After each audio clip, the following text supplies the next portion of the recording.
I wonder if when you were a child, you had a book like this and found it fascinating.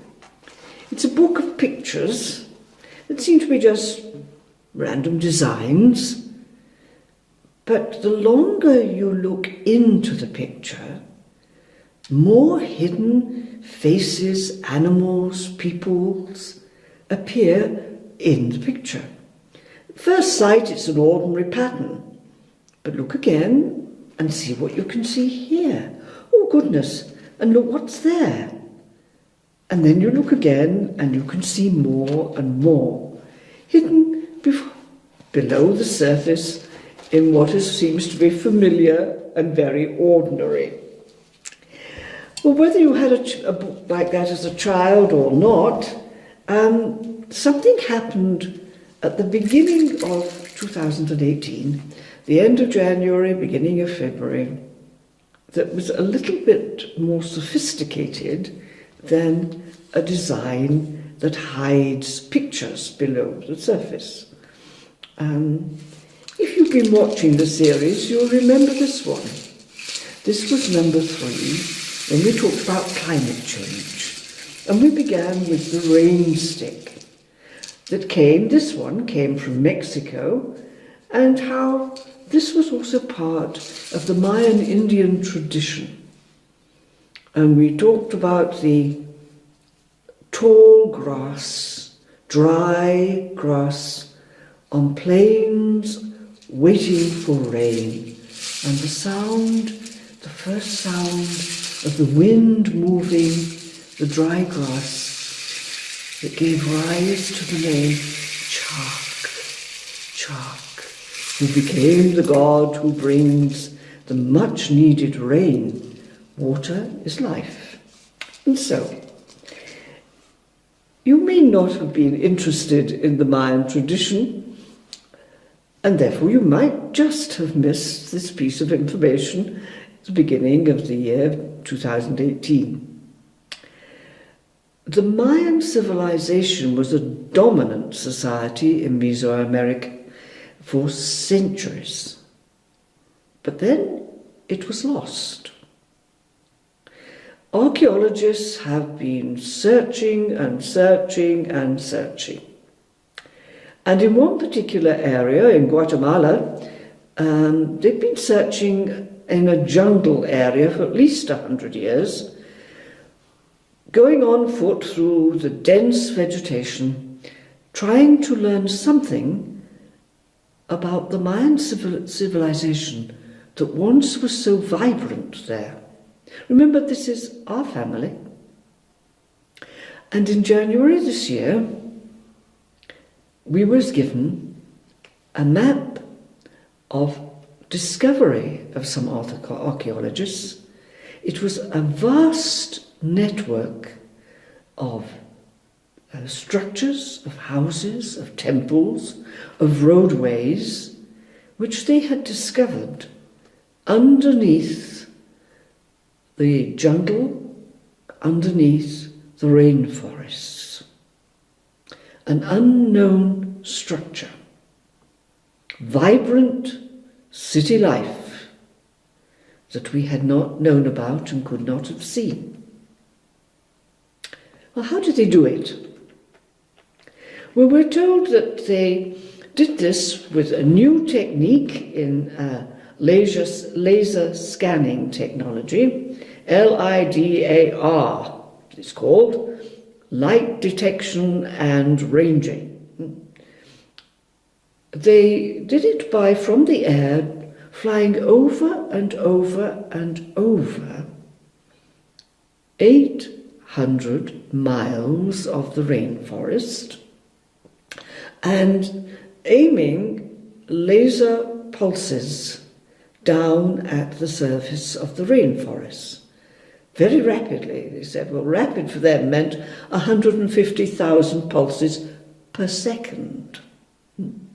Well, they did this, and then they measured the time it took from the light of those pulses to return into their very sophisticated equipment.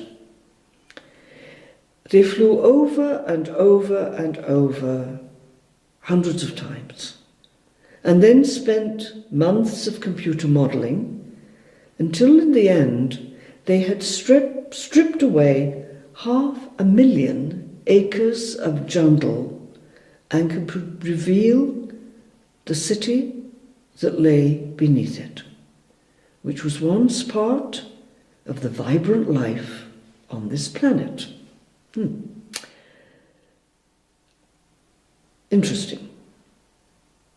But not more than that. I mean, unless you're very interested in history, and if you have woken up now to the fact that there were civilizations that we have lost contact with, but are part of our world history, and these were massive civilizations. We're told that what they can now see of the Mayan city under the Guatemalan jungle and rainforest was in actual fact twice the size of medieval England. So we're really recovering an enormous part of our world family's history.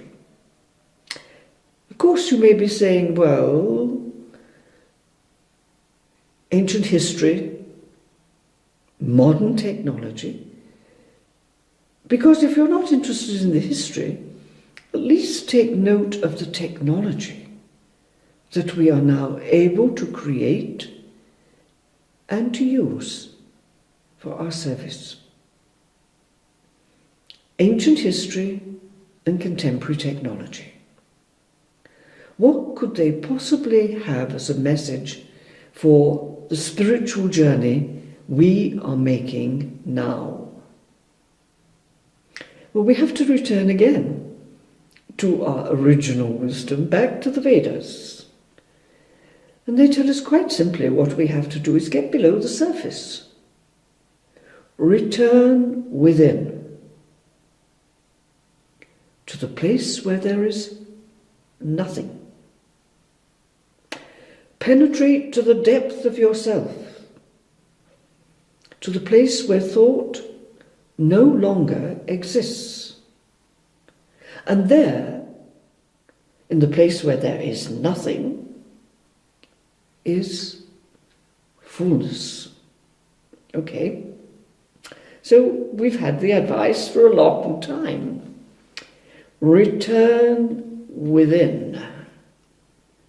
We live this life in space-time journey, as we know, in different levels of consciousness. The physical, the psychological, the outer, the inner, and then the innermost world. The world of spiritual experience, spirit to spirit, a place where nothing exists, where time does not exist, where thought does not exist. Penetrate to the depth of yourself. This human, psycho-human body is only here for a short time, no matter how many years. It's gone. That's not the purpose of the journey. The purpose of the journey is the discovery of the self within. Returning to the place where there is nothing. No, nothing. Just the opposite. No thing. Where the transitory reality of space-time, planet, universe, or how many universes we might yet discover, are all part of the nothing. But once we discover that, we discover the source, we discover the fullness, we discover our meaning and purpose and why we're here and what it's all about. Look again at that civilization. The Maya were so very important to the history of our family on this planet. What happened? How great were they? What difference did it make to our history in our particular country? It made a difference, and it still makes a difference, to the history, the family story of all of us. And realize that we might never have known that unless we had developed the type of technology, the laser technology, which we have now in our hands. And how incredible it is that we can strip away the rainforests and the jungle and see beneath to the ruins of a city, an area that was half the size of medieval England, with laser pulses aimed at the surface of the jungle. And then, of course, we knew how to do the decoding afterwards. Amazing, the world we live in. And it brings us back to the whole purpose of being here. We have to do this sort of laser scanning on our own everyday life. Return within, to the reality, to the source that we've forgotten. And realize that everything we hold as so important, in actual fact, does not have a reality that goes beyond space-time. And when we discover this, we haven't really discovered emptiness. For the first time, we've discovered the fullness of life. Life in all its fullness. Beyond the surface. Every day to be able to go beyond the surface concerns, the transitory goals, the unsatisfied desires, the haste, the confusion, the unreal. Do we need a new technology to do this? No. We've got more than enough technology to do this. From our earliest awakening to our spiritual reality, the reality beyond space-time, the ultimately real, we have discovered ways of helping ourselves to wake up to what lies below, what exists when everything else is finished.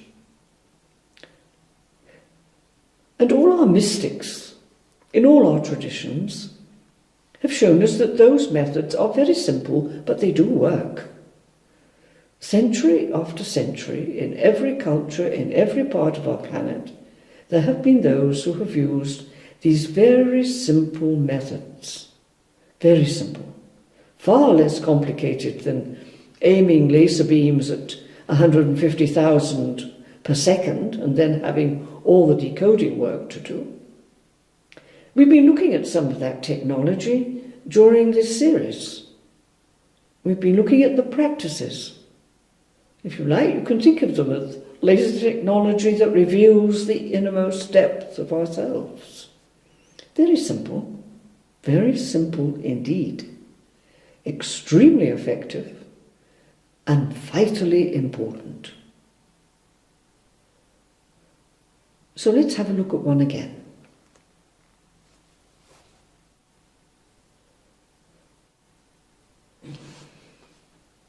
Questions to go. Well, we've already touched on some of them, but the main question for this month is quite simply, how awake am I to the impact of contemporary technological advances on my everyday life? Do I read about them? Do I watch them on television? Or do I simply avoid them? You know, I finished being a student. What use is it all to me anyway? Question is, can I wake up to lifelong learning?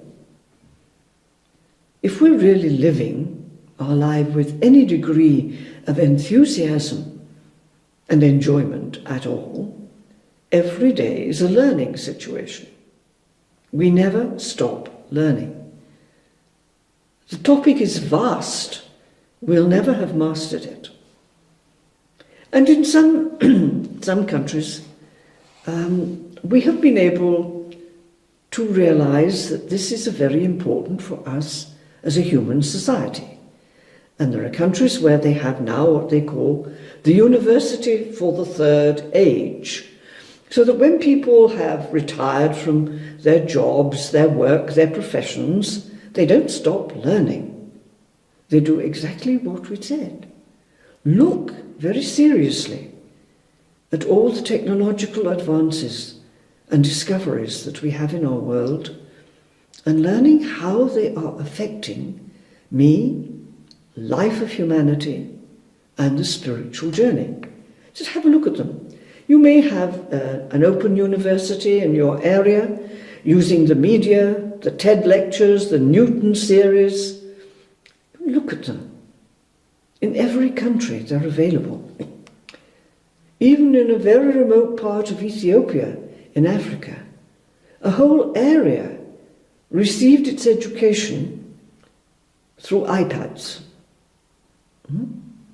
And teachers miles away that they will never be in contact with. In areas where they had no schools and no formal education system at all. Are you eager to learn, even more eager to learn now than perhaps when you were a child? Now, that's the first thing. Wake up. Things are going on that I should know about and reflect deeply on. It's the reflecting on my new learning that is really important. Do I talk it over with someone? Do I share it? Do I make a particular effort, if I've got the opportunity, to ask questions of those who are much younger than I am and find out their reactions and share mine? The question, therefore, for the month is this: can I approach my innermost spiritual journey in a new way? Can I change the way I nourish it, finding that all the advances in society are nourishment for my inner journey? Not only traditional religious practices. Have a look. That is the question for this month. A very personal one, but the answer can be amazingly effective in giving me a new approach, a new sustenance, things to sustain my innermost spiritual journey through life, to life, in all its fullness.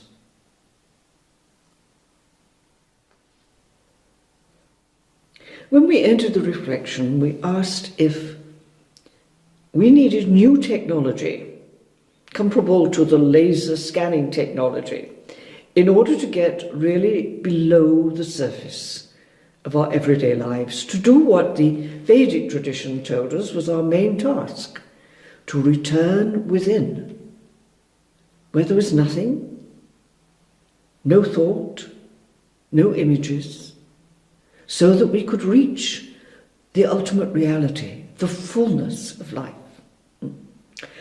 And I said, no, we don't need any new technology to do this. We have plenty of technology that works very effectively. And all through the centuries, in different cultures and countries and religious traditions, mystics have proved to us that these very simple methods work. They penetrate beyond the depth, beyond the surface of our everyday psychophysical existence into the spiritual reality, which we cannot see, but which is there and is ultimately the only real. And so, here we're coming with another one of those very simple practices, bits of technology that can help us to penetrate to the depth of ourselves. Some of us are helped more by words than by images, but some of us are visualizers. And although we can understand the purpose and the effectiveness of repetition of words, whether we do it verbally or whether we do it in our minds, using beads in our hands or twisting a ring on our fingers, you can go back and look at the practices that have been suggested, and hopefully you have tried. But if you are a visualizer, you need something else which is perhaps more effective for you. Now, just as ancient as the japa, the repetition of the name, is the use of design. The ancient tradition of using mandalas has been made very popular in more recent years by the Dalai Lama.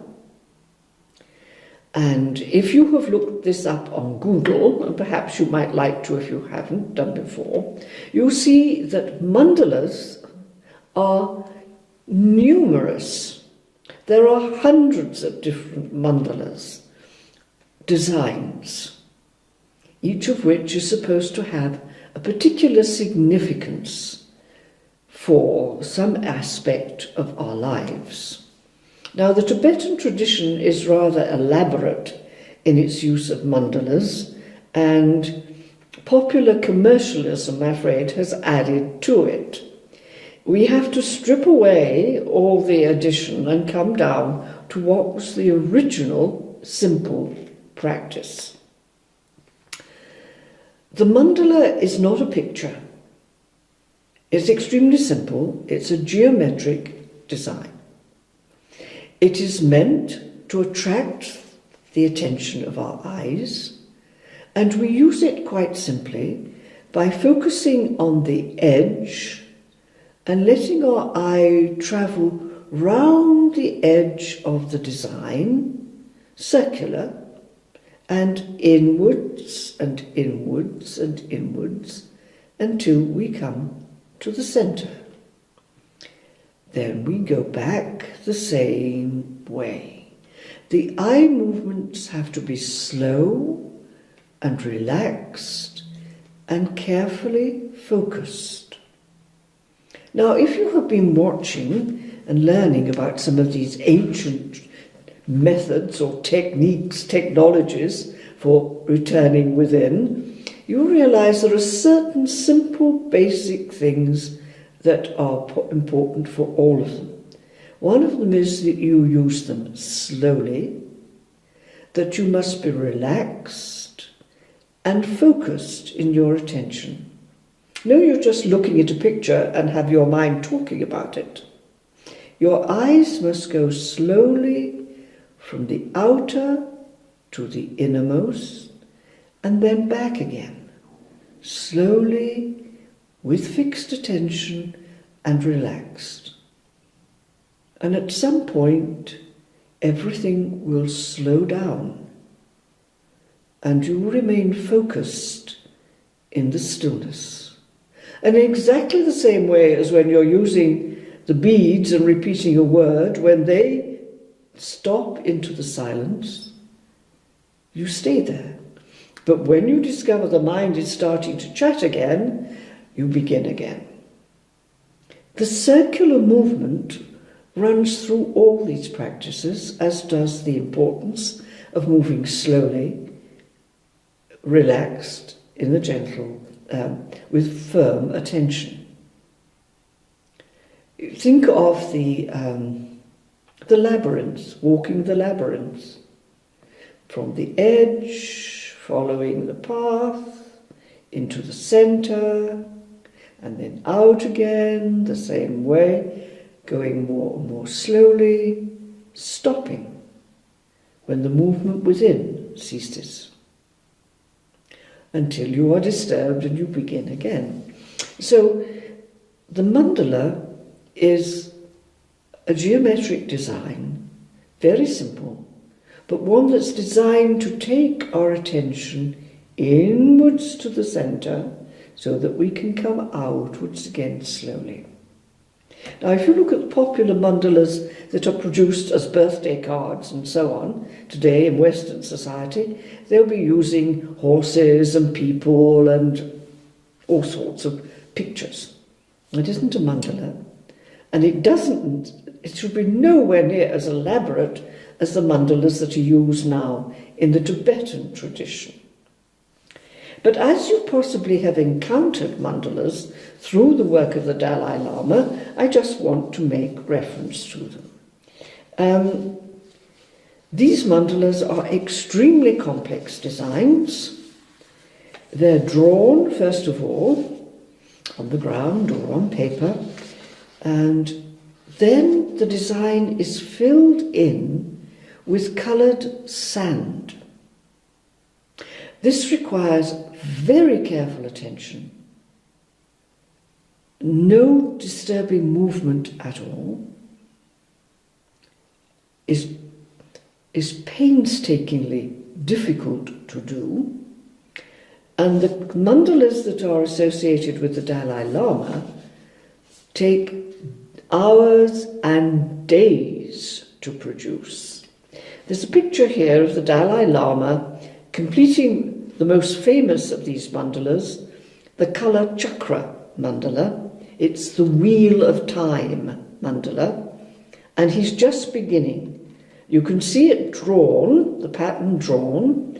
You can see how carefully he is bent over the design as he puts the first few grains of coloured sand in place. You can see that one of his disciples and helpers is making sure that his robes don't fall on the picture and disturb the sand, and the others who are watching have their mouths covered in case they should breathe too heavily and blow the sand away. It's elaborate, it's complicated, it takes hours and days and a massive amount of attention. The Kala Chakra mandala, the Wheel of Time.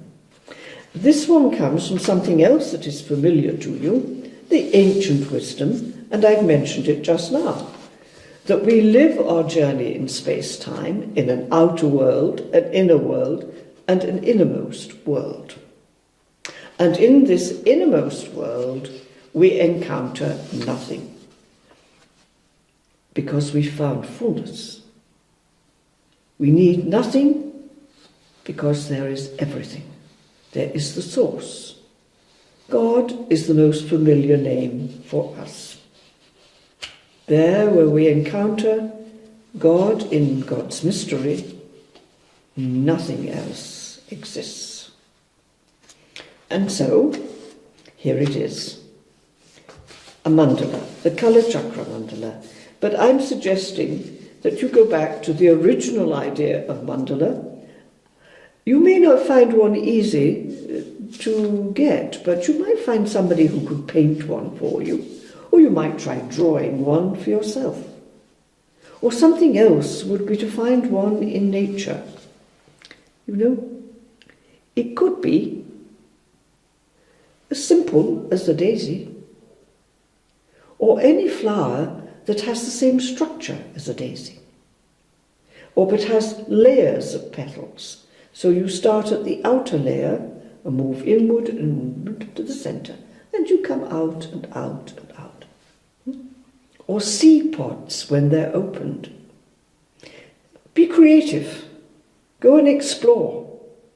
If you are a visualizer, if you are a person who paints and draws or uses a camera, you are a visualizer.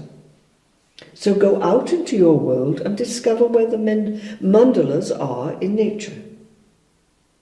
It has to be simple. It has to capture your attention. And it needs to be able to lead you from the outer to the inner to the innermost.